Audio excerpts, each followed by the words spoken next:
Hello everyone, what's up? Ito po ang pambansang Batang Kalye ng Pilipinas. Welcome po sa FTW and po yung For the Wins video. Ang pag-usapan po natin for today ay ang naganap na Game 5 sa pagitan ng Barangay Ginebra at ng San Miguel Beermen.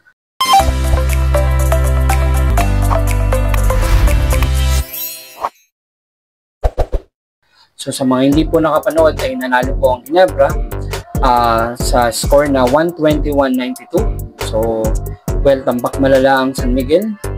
At ang naging best player po dyan ay walang iba kundi si super rookie RJ Abarientos na nagtala ng 28 points, 3 rebounds at saka 2 assists with 9 out of 14 field goal. Ang daming mga speculation, maraming mga negatibong reaksyon ang natanggap ng PBA buhat sa mga fans na nagsasabing scripted daw yung laro, paabutin daw ng Game 7 para kumita yung PBA at kung ano nung speculation yung mga lumalabas. Pero sa kabilang banda ay sa kanilang mga speculation na yan ay nanonood pa rin naman sila ng PBA. Ganun pa man, atin pong himayin ang mga pangyayari ng Game 5. So first quarter ay napakaganda rin naman ng ginawa ng San Miguel Beermen. Umabot pa nga sa 13 points ang kanilang halamangan. Subalit nagkaroon din ng sariling version ng run ang Barangay Ginebra.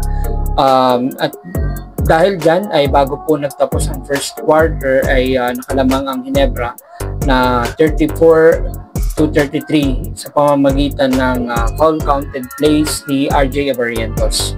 So maganda rin ang nilaro ni Alusike, pero hindi sumapat para buhatin ng San Miguel Beermen. Nandun pa din naman yung magandang performance ng mga local ng San Miguel katulad ni si Jay Perez at saka ni Marcio Lassiter na meron 16 points. Of course, hindi rin mawawala yung performance ni Junmar Pardo. 17 points, grab 18 rebounds. So, grabe yung Junmar Pardo, parang walang malas na laro. So, pero kapansin-pansin na hindi masyadong productive si Terence Romeo at saka si Don Troliano. Si Romeo ay nagtala lamang ng 2 points with 1 out of 7 sa field goal at si Troliano naman ay nagtala ng 7 points with 2 out of 6 field goal kumpara nung Game 4. So nung Game 4 po ay si Terence Romeo ay may 14 points at si Troliano naman ay may 15 points. Malaking bagay po yung nawala sa bench points ng San Miguel, almost 20 points din po yung nawala. So dumako naman po tayo sa Barangay Ginebra. So unahin natin si Justin Brownlee.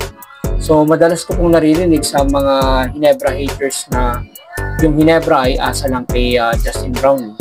So ito yung medyo nakakatawa, pero well, ang totoo niyan ay normal lang naman na umasa ang Ginebra kay JB. Kasi bakit? Kasi ito pong si JB ay part po kasi ng Ginebra. Pangalawa, ito pong si Justin Brownlee ay bukod sa part ng Ginebra, ay ngayong conference po na ito is an import-laden conference. So, meaning to say na the more na mas magaling yung import na makuha mo is at mas reliable, advantage yung team. Kasi what for na kumuha ka ng magaling na player kung hindi mo rin naman aasahan or hindi mo gagamitin. Nagbayad ka ng dollar, ng malaking pera, tapos ang gagawin hindi mo aasahan. So syempre, aasahan mo hanggang maaari aasahan mo yung import na kinuha mo. And you know naman yung system ni Coach Tim ko, hindi po ba? So ito yung enhanced triangle offense. So kaya ko po nasabing enhanced triangle offense kasi hindi na siya yung classic system ni Coach Tim. So combination na siya ng triangle offense at saka ng European style ng play. Yung tipong walang ball dominant, more on motion yung ginagawa nila. And as much as possible, hahayaan muna ni Justin Brownlee na makuha ng bawat isa yung rhythm. And very unselfish naman si Justin Brownlee. Kita nyo naman yung mga laro niya. Pasa lang siya ng pasa. Tapos napaka-coachable din ni Justin Brownlee. Pero kapag wala nang mapuntahan yung opensa ng Ginebra, so dyan umi-score si Justin Brownlee. So imagine, noong Game 4, si JB ay mi-score ng 49 points. So with decent shooting. So imagine, 2 out of 2 sa 4 points shot. So, 5 out of 9 sa 3 points. Meron siyang 13 out of 15 sa 2 points. So, parang ayaw mag-minti si Justin Brownlee. Tapos sa Game 5, nagtala lang si Brownlee ng 18 points, 9 rebounds, 7 assists. So, sinong coach ang hindi magbibigay ng play para kay Justin Brownlee? Kahit sinong coach ibibigay ang bola kay Justin Brownlee para manalo lang. So, ang ganawa dyan ni Coach Tim Cone ay itong Game 5 ay ginawang decoy itong si Justin Brownlee. Imagine, galing siya sa 26 field goal attempts nung game number 4, tapos game number 5, 11 attempts lang siya. So, hinayaan ni Coach Tim Cone na mag-step up naman yung mga local. At yan na nga yung RJ Abarrientos na pumutok ng 28 points ngayong game 5, pero imagine yung game 4 is 11 points lang si RJ. Kay Scottie Thompson, actually di na ako nagugulat kay Scottie Thompson kasi siya yung pinaka-consistent na player ng Ginebra. Imagine, kaya niya mag-dominate ng game kahit hindi umi-score. Rebounds, steal, defense, assist, lahat ginagawa ni Scottie. So sobrang versatile nitong player na to. Kaya kapag nag-umpisa ng umi-score si Scottie Thompson, ay nako, dagdag sakit ng ulo ng kalaban. Game 4, meron siyang 15 points, 4 rebounds, 8 assists, 2 steals. Tapos Game 5, 22 points, 8 rebounds, 5 assists, 2 steals. So ganyan yung performance ni Scottie. So ganun din si Japet, si Maverick Anmisi, si Stephen Holt. So distributed naman yung mga performance nila. So himayin lang natin yung team rebounding. So sa team rebounding, meron yung SMB. Game 4 is 50 rebounds, Game 5 ay 49. So actually isa lang yung pinakaiba. So consistent yung San Miguel kasi talagang main strength ng San Miguel is yung rebound, yung ilalim. So yung Ginebra 35. So and then nag-improve sila nung Game 5, 44. So yun yung medyo negative effect sa San Miguel kasi hindi nila na-maintain yung Ginebra na dapat 35 rebounds lang pababa. So ang nangyari, tumaas pa ng 9 rebounds. So ang Ginebra. Sa assist naman, yung San Miguel ay nakakuha ng Game 4, 28 assists. Pero nung Game 5, bumaba ng 13. So naging 15 lang. Pero yung Ginebra, imagine yung Ginebra, Game 4, 30 assists. Tapos yung game number 5 is 31 assists. So imagine nyo, consistent talagang Ginebra pagdating sa assist. So sa turnover naman ng SMB, game 4 is 11 turnovers. Tapos nung game 5, lumobo ng 19.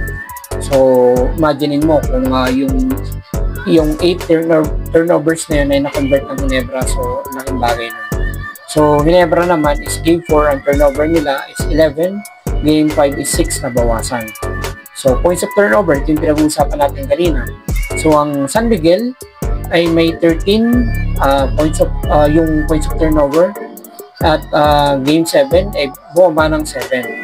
So, ang Ginebra naman ay nung Game 4 is 4 lang ang points of turnover. Pero, imagine, lumobo siya ng 21 ng Game number 5. So, nakukonvert ng Ginebra yung mga turnover ng San Miguel.